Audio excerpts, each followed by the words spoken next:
A haunted rail bike experience is coming to the Adirondacks. It's being created by Adirondack Rail Bike Adventures in partnership with Adirondack Central School. It's a Halloween-themed fundraiser for the Adirondack Central School District. The haunted rail bike rides will run 2 Fridays and Saturdays in October before Halloween. On October 17th and 18th, and then the 24th and 25th, participants will pedal through spooky surprises on a 1-hour ride from Thundera Station. Proceeds benefit the school's classes of 2026 and 2028, that is. Tickets are available online. Well, a nonprofit organization to our north is helping out people in need of bicycles. Reporter Sophia Falbo visited the Bike Guys in Plattsburgh. The Bike Guys is an almost 10-year-old nonprofit that gives old and broken bicycles a second life. Gene Provencher and Dick Jenkins work out of their shop on Oak Street to refurbish about 200 bikes every year. The pair met around 15 years ago while working at the Transportation Museum. When they closed down, they left some bikes behind and we were still there. So we said, why don't we do something with them bikes? Once a bike gets donated, they find a spot for it in their shop until they're ready to tackle its mechanical problems. When the shifter clicks, it can take anywhere from 1 day to almost a week to repair a bike. That's because they work 3 hours every day and take a mandatory tea and cookie break at 9:30 a.m. Customers can come in and claim which bike they'd like to take home. It's got to be somebody that's needy. Not, it's not just everybody. And we work with all different organizations like social services and Kiwanis clubs and places like that. Harry Goff is the secretary of the Kiwanis Club in Elizabethtown. He says the club's partnership with the Bike Guys over the past few years has been great. It helps the community, but it also, I think, Dick and Gene are really providing a wonderful service to the community, and I think it makes them feel very, very good. They're doing something to the overall community. The duo currently has a few completed bikes in their shop. They're hoping to have 50 bikes finished by spring.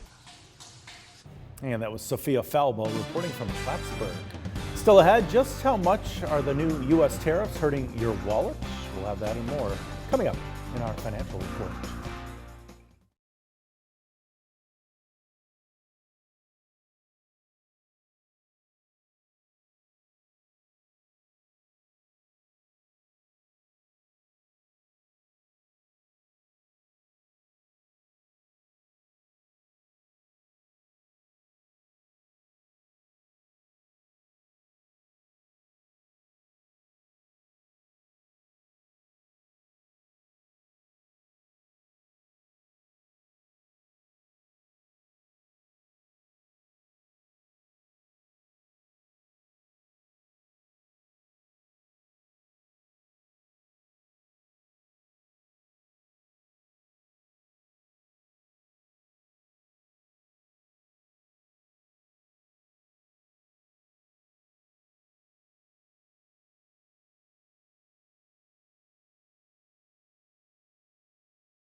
The WKTV Tower Cam is brought to you by the Central Association for the Blind and Visually Impaired.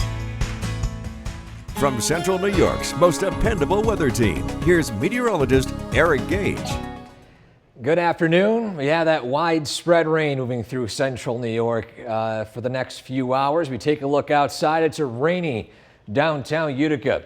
Temperature officially at 66 in Rome with heavy rain reported. And the reason for that, look at the radar. There's a single band of heavier rainfall right along this boundary here. I don't believe this is the actual cold front. I'll have to look at the temperature and dew point profiles here in a second. This could be a leading edge ahead of that cold front moving in from the west. Either way, the heaviest of rainfall, as expected, is taking place south and east of Utica. Still, I mentioned we're going to keep a close eye on this tornado warning, which is currently in Sullivan County. It is now, actually, as soon as I say that, they have just extended the tornado warning outside of Rockland. Again, still in Sullivan County, just heading up into the Catskills right here. I'm going to turn the velocity scan here to keep a close eye on this to see if anything really is going to develop. And for right now, again, good news is there's nothing indicating there's anything on the ground. Still embedded rotation. Want to take it seriously. So if you know anyone in that area, friends or family, let them know that there's a tornado warning in effect.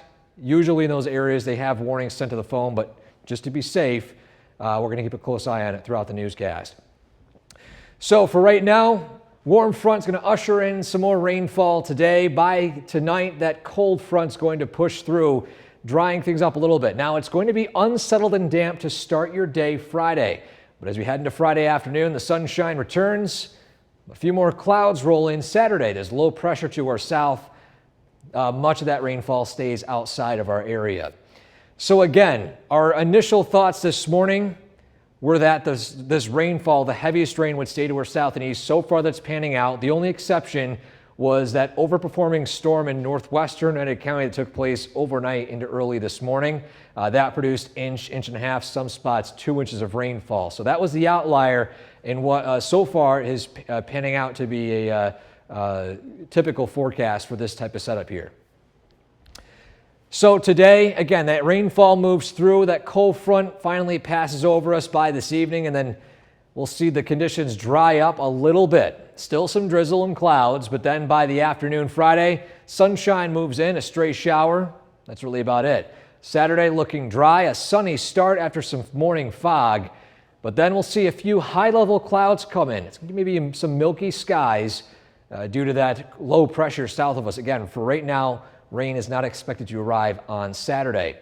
And again, a quick preview of what's going on in the tropics. A lot of activity. We have Umberto taking place right here, tropical storm Invest 94L, which is expected to develop into at least a tropical storm within the next 48 hours, and it's going to hook up the Atlantic coast. There's a lot of uncertainty with the path of this because there's what's called the Fujiwara effect, where basically these two systems right here might interact and rotate around one another. So if you know anyone in the Atlantic coast along parts of South Carolina, North Carolina, Georgia, just make sure they have the latest information from the National Hurricane Center or any local meteorologists down there, because this is something that could make landfall, Gary. I mean, it's still far out there, but we don't really know with these types of setups if they're going to hit land or not. So something to keep an eye out for. For now, it's not expected to hit us here locally, though, which is the good news. You rarely see two so close to each other. Yeah, like quiet season, then two right next to each other. Yeah. It's crazy how the season turned out. Eric, thanks. Coming up, Jimmy Kimmel back on the air for a second night in a row after his near week-long suspension. And he is not shying away from the controversy that took him off the air in the first place.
This live look of downtown Cooperstown is brought to you by the Leatherstocking Credit Union. Jimmy Kimmel was back on the air again last night for the second straight night, and he is not shying away from the controversy that took him off the air for nearly a week. NBC's Liz Kreutz has more. Overnight, Jimmy Kimmel back again, a day after returning to his late night show Tuesday, doubling down on President Trump's criticism. You can't believe they gave me my job back. I can't believe we gave you your job back. The late night host also responding to the president's Truth Social post, where he suggested he may take legal action against the network for putting Kimmel back on the air. Only Donald Trump would try to prove he wasn't threatening ABC by threatening ABC. ABC says Kimmel's first show after his suspension, following conservative outrage to comments he made about Charlie Kirk's alleged shooter, was his highest rated show in a decade, drawing 6.26 million broadcast viewers, despite being off the air in 23% of TV households. The network says his monologue also garnered more than 26 million streams across YouTube and social media. He did his best to cancel me. Instead, he forced millions of people to watch the show. That backfired bigly. After ABC abruptly took Kimmel's show off the air last week following pressure from the head of the FCC, President Trump denied the government played a role, instead blaming Kimmel's ratings. Kimmel he was fired. He had no talent. He had no ratings. His ratings were worse than Colbert, I think. They got rid of Colbert, which was a good thing to do. On Tuesday night, Kimmel got emotional during his return. It was never my intention to make light of the murder of a young man. While delivering a passionate defense of free speech. This show is not important. What is important is that we get to live in a country that allows us to have a show like this. But some criticizing Kimmel for not directly apologizing for his comments. Kirk's organization, Turning Point USA, posting not good enough. Where was the I'm sorry?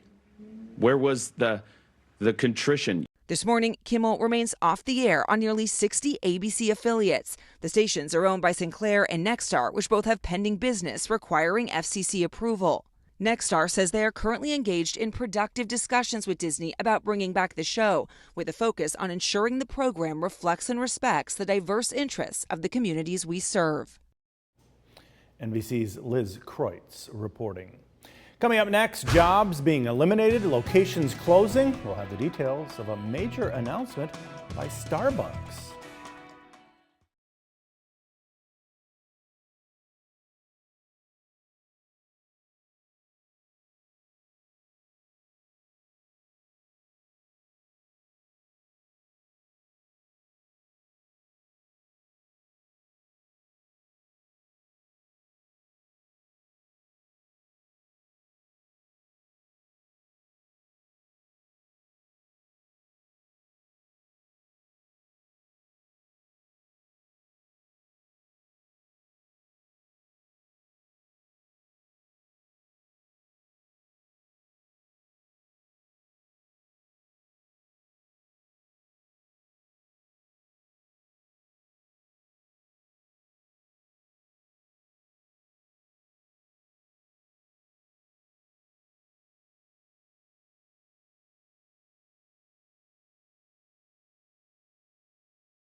Tariffs are taking a toll on your checkbook. Chief financial officers say inflation could have been about a third lower this year without President Trump's historically high tariffs.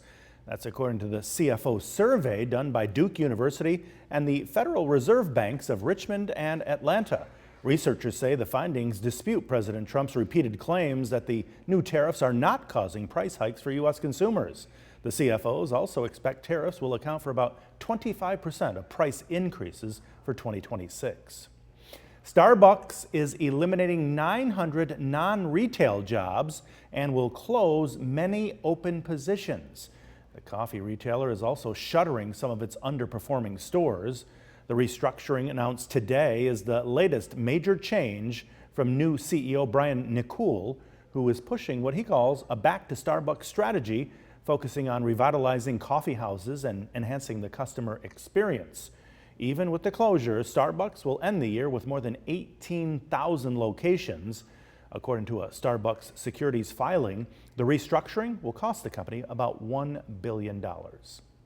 While getting a seasonal job might not be as easy for the upcoming holidays, a recent report showing the retail industry is projecting to add fewer than 500,000 positions over the final 3 months of the year. That would be the smallest seasonal gain since 2009. The report from job placement firm Challenger, Gray & Christmas comes as companies are making fewer seasonal hiring announcements. Experts say the hiring halt could be due to looming tariffs, inflation, and companies relying on automation and permanent staff. Aldi is rolling out a massive packaging redesign. A number of private labels will be replaced with the Aldi name to form the discount grocer's first ever namesake brand. Private brands will keep their names, but they'll get new packaging that includes a badge that reads an Aldi Original. Some items will be renamed with nicknames. For example, Kirkwood frozen chicken items will be renamed Red Bag Chicken. Reflex Technologies from Utica is a finalist in Fuse Hub's commercialization competition. The event happens each October in Rochester. 12 entrepreneurs from New York State compete for cash awards. Reflex Technologies creates real-time dashboards from old manufacturing data. This innovation cuts reporting time and boosts revenue.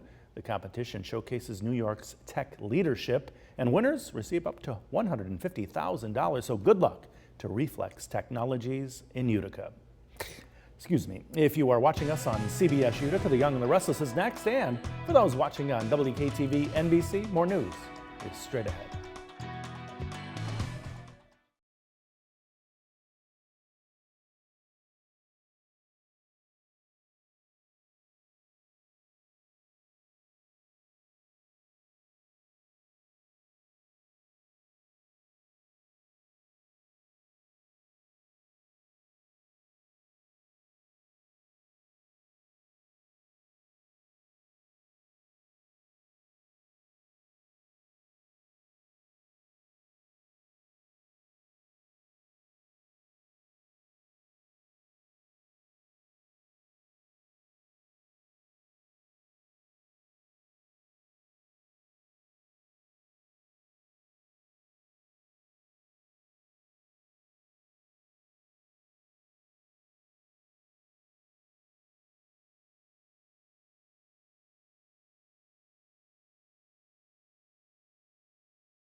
Palestinian President Mahmoud Abbas spoke to the world leaders at the UN General Assembly on video yesterday after the U.S. blocked his visa for the second time.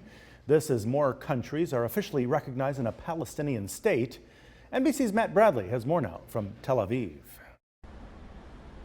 Well, it's been another busy day of diplomacy in New York. All eyes here in the Middle East are on the proceedings at the United Nations General Assembly, where President Mahmoud Abbas is another high-profile guest speaking to the Assembly for the second time this week, and again, doing it by video conference call. The Palestinian president was not allowed a visa by the Trump administration, along with other delegates from the Palestinian government. They said for security reasons. He's in an interesting position, trying to distance himself from Hamas and their cause in the Gaza Strip, and presenting himself as a leader of the Palestinian people, despite the fact that the Palestinian polity, the population in the Middle East, is so badly fractured. He wants to present himself and the Palestinian Authority as a new governing body that can take up the mantle of leading the Palestinians even after the fighting in the Gaza Strip is done. This has been a vexing question, dogging diplomats who are trying to find a solution to the conflict that's been raging there for nearly the past 2 years. And so far, there hasn't been a single real answer that's gotten anywhere in terms of what the day after in the Gaza Strip will look like. Matt Bradley, NBC News, Tel Aviv.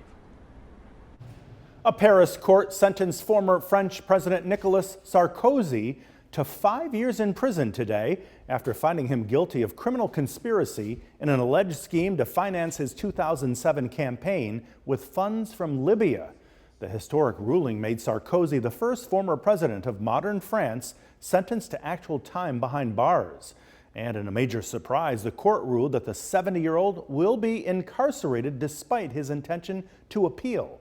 The court found Sarkozy guilty of criminal association in a plot from 2005 to 2007 to finance his winning campaign with funds from Libya in exchange for diplomatic favors. Meteorologist Eric Gage joining us now. And Eric, some breaking news about a tornado, right? Yes, in Sullivan County, the tornado was confirmed. That means a tornado is on the ground right now, currently in Sullivan County. We take a look right here in the radar. Again, it's just outside of Rockland. This is not impacting central New York right now, but a warning, I believe, just has been extended. This appears to have gone farther north as well, impacting the portion right here of Delaware County, including Route 30 and Roxbury out there. So let's zoom in right now. These towns right here will be affected: Turnwood, Grant Mills, Margaretville, and sorry, I can't pronounce that town there. But either way, in this zone right here, there are locations in there that can be in the path of this tornado. So we zoom out again. This is outside our area right here in the Catskill. This is not impacting central New York by any means. But again, we look at the velocity scans, there's rotation. I want to go to the correlation coefficient here. Basically, we can look at debris and what appears to be a debris signature on top of wind damage that was reported farther south. So again, confirmed tornado in Sullivan County heading up north and east. If you know anyone, friends and family in this area, make sure they have ways to receive warnings, get into the centermost portion of their home, or get into a basement. Our vantage point from Oneonta, again, there are no warnings in Otsego County right now, the closest county to that tornado. This is just a regular rainfall at this point in time. So again, today, we're going to continue to see these rain showers gradually, and we'll have continued updates on that tornado coming up in a few minutes. Gary? Eric, thanks. The Justice Department is considering the indictment of former FBI Director James Comey for allegedly lying to Congress. It comes just days after President Trump publicly pressured his own Attorney General to step up the prosecutions of several of his political opponents. NBC's Garrett Haake has more from the White House. This morning, the Department of Justice weighing whether to charge former FBI Director James Comey with lying to Congress, according to two DOJ officials. A representative for Comey declining to comment. The charges would mark the first criminal case against a person President Trump publicly called on the Attorney General to prosecute, in a post Saturday calling Comey and two Democratic politicians, quote, guilty as hell. The president writing on Truth Social, "We can't delay any longer. It's killing our reputation and credibility. Justice must be served now." I just want people to act. If they're not guilty, that's fine. If they are guilty or if they should be charged, they should be judged, and we have to do it now. Any charges would revolve around testimony Comey gave before the Senate in late September of 2020. I stand by what the testimony you summarized that I gave about whether he ever authorized a leak to the press about investigations of President Trump, which Comey denied. Senior Justice Department officials tell NBC News that Eric Siebert, the U.S. attorney overseeing the Comey investigation, resigned last week rather than seek an indictment because of a lack of evidence. This week, Attorney General Pam Bondi swore in his replacement, Lindsay Halligan, a former personal attorney for Mr. Trump who has no experience as a prosecutor and was handpicked by the president. This week is like multiple Watergates at the same time. We don't need to pretend that we're not sure of what Trump's motives are. President Trump fired Comey from his job as FBI director in 2017 over his handling of the investigation into Russian interference in the 2016 presidential campaign, and has attacked him regularly since. Look, he's a showboat. He's a grandstander. I didn't put him there. I didn't want him there. I thought he was terrible, actually. Barbara McQuaid is a former U.S. attorney. His relentless attack on Jim Comey throughout the years since he's been president the first time and this time, I think raises a lot of concern that this might be a politically motivated prosecution. NBC's Garrett Hake reporting from Washington. An informational forum for women and minority business owners was held this morning in Utica. It was hosted by State Senator Joe Griffo and Assemblywoman Buttenschon at the State Office Building. Now, this is for anyone wanting to learn about the benefits that are available and a chance to address challenges that they may face as business owners. We're learning on our end as legislators, is there legislation that needs to help support all small businesses? I'm the chair of all small businesses, so I'm here today to listen and determine how best to help them. And Buttenschon and Griffo both agree the system for accomplishing certification for any small business in the state is cumbersome. The two are working on making the process easier for all business owners.